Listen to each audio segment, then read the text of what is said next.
Hello everyone. Today is Tuesday, March 22nd, 2022. And I apologize first of all for the lighting in here.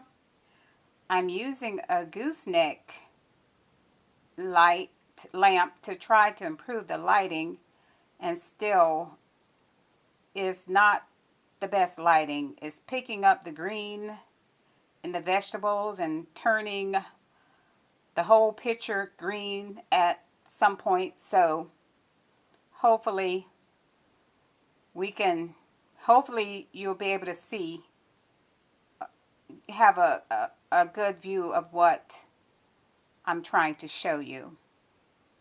But anyway, today's video is going to focus on continued life gardening. That's a term that I came up with on my own, continued life gardening. Some people say regrow. I say continued life gardening. Continued life gardening is not new. We have known that for many years, farmers have taken pieces of potatoes that they cut up and make many new potatoes for many generations from that one little part of potato that they cut. Another reference that I have is it's either Dixie Crystals Sugar Company or Domino Sugar Company. Years ago, I would say maybe the late 1970s. I was very young during that time. The sugar company, whichever one it was, either Dixie Crystals or Domino, they would put a packet inside the sugar bag, encouraging people to continue the life of vegetables instead of throwing them in the trash. Well, anyway, every time you bought a pack of sugar, they would have these little packs inside the sugar. I started continuing the life of my vegetables probably around the late 1990s. And I continued to do that for a while. Then I started having a problem with bugs because I live right next to a forest. They've cut down a lot of trees now.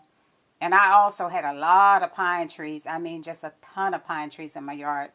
I've had about 10 pine trees have been removed since I've been here. But I still have some left. And I stopped, because the bugs were getting to be a problem.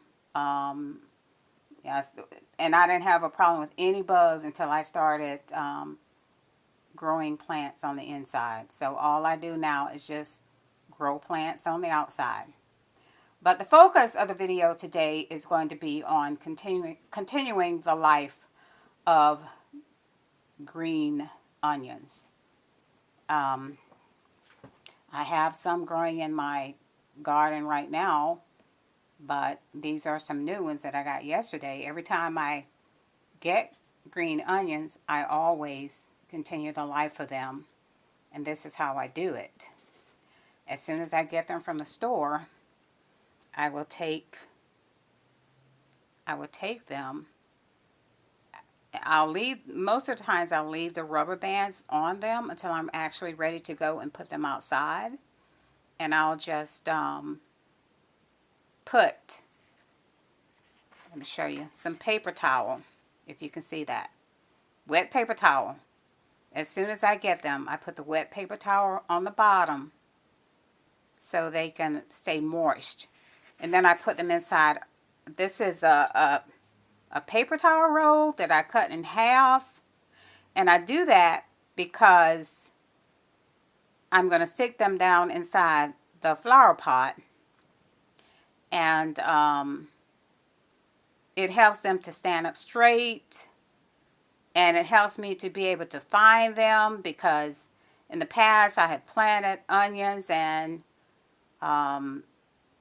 sometimes I forget where I put them.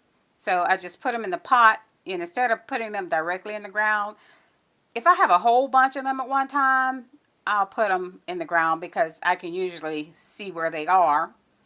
But I started planting them in the pot also because I think some animal was coming to eat them, because I would be planting my onions and I'd go back to look for them and I couldn't find them.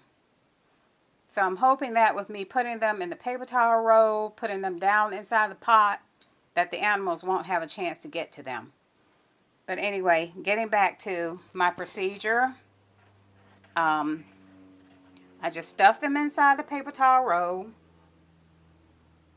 and I cut them just enough.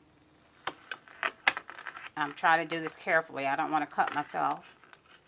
I do it just enough to have it sticking out of the dirt when I take it outside. And that's all there is to it. I will show you once I get them into the ground. I'll show you where they are, and I'll keep you posted on the progress of them.